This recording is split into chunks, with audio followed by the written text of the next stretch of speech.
When Officer Daniel Dan Hayes received a strange call from dispatch, he barely glanced at the radio.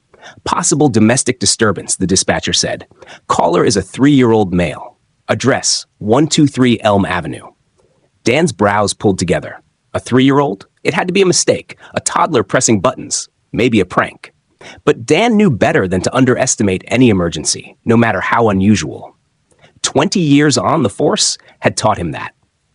He switched on the siren, the wail cutting through the steady downpour hammering his windshield. Maplewood was a quiet town, small, tightly knit. Everyone knew everyone. But on that cold October evening, rain blanketed the streets, and a strange tension crept into the air. As Dan pulled onto Elm Avenue, headlights illuminated a small, weather-worn bungalow. Weeds choked the flower beds. A rusting swing set stood crooked in the backyard, and right there in the middle of the walkway, an overturned tricycle. Dan's gut tightened. He stepped from the cruiser, rain instantly soaking through his uniform. Approaching the door, his hand hovered over his holster. From inside, he heard it. A faint sob, a whimper, then a repetitive thumping that sent a chill up his spine. He knocked firmly. "Police! Open the door!" No response. Then, a soft voice, barely louder than the rain.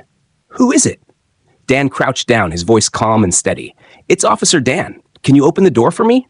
A click. The door creaked open a few inches. Peeking out was a small boy, no older than 3. His blonde hair stuck to his forehead, his face smeared with dirt and tears. He clutched a worn teddy bear, shaking. "Are you hurt?" Dan asked, his voice gentle. The boy shook his head. "No, but Grandpa fell. He won't wake up."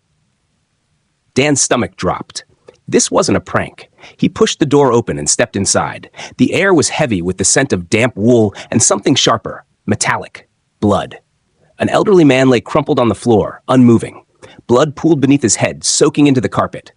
Dan knelt beside him, assessing quickly. Weak pulse, shallow breathing, head trauma. He grabbed his radio. Officer on scene at 123 Elm Avenue. Unconscious male with head injury. Requesting immediate medical assistance. Behind him, the boy stood silently, eyes wide with fear. "Is Grandpa going to be okay?" Dan turned, forcing a smile despite the anxiety twisting in his gut. "We're going to take good care of him, buddy." Paramedics arrived within minutes, moving fast. As they worked, Dan guided the boy to a nearby couch.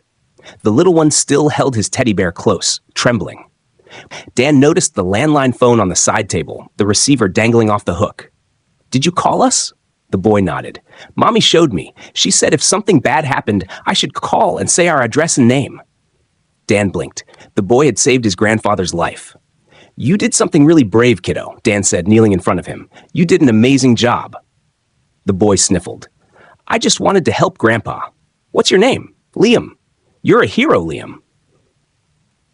Later at the hospital, Dan learned that Liam lived with his grandfather, Mr. Robert Miller, while his parents were overseas on a long business trip. Mr. Miller had a history of heart problems and had recently shown signs of weakness and dizziness. It appeared he'd fainted and hit his head on the coffee table. When Dan spoke with Mr. Miller, the man was awake but groggy. "Liam saved your life," Dan said. "He's a good boy," Mr. Miller replied with a weak smile. "Smart like his mother." Dan listened closely as Mr. Miller shared more. The Millers were entrepreneurs, often away for weeks at a time. They thought leaving Liam with his grandfather was the safest choice. But Mr. Miller admitted it was getting harder to care for a high-energy toddler. Dan couldn't shake the feeling that something needed to be done. This wasn't just another case. Liam's bravery, his innocence, and the quiet fear in his eyes had stayed with Dan.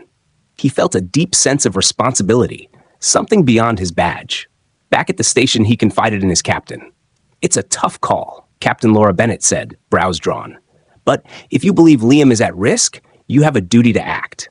The system isn't perfect, but sometimes it's the only way." With her support, Dan contacted Child Protective Services. He detailed everything. Mr. Miller's condition, the lack of supervision, the phone call, even how Liam had accidentally caused a kitchen fire the next morning while trying to make toast for his grandfather. The next day, a social worker named Emily Carter visited the hospital. Dan waited anxiously for news, guilt and worry gnawing at him. That afternoon, Emily called. "Officer Hayes," she said, "thank you for bringing this to our attention. We're providing home health care for Mr. Miller and working with the family to ensure Liam gets the supervision he needs. We've contacted his parents. We'll make sure he's safe. Relief washed over Dan. He had done the right thing. That night, driving home, the rain had finally stopped. But Dan knew the storm in his mind, the one between heart and duty, would return. Still, for now, he held on to one simple truth. A 3-year-old boy had picked up a phone and saved a life.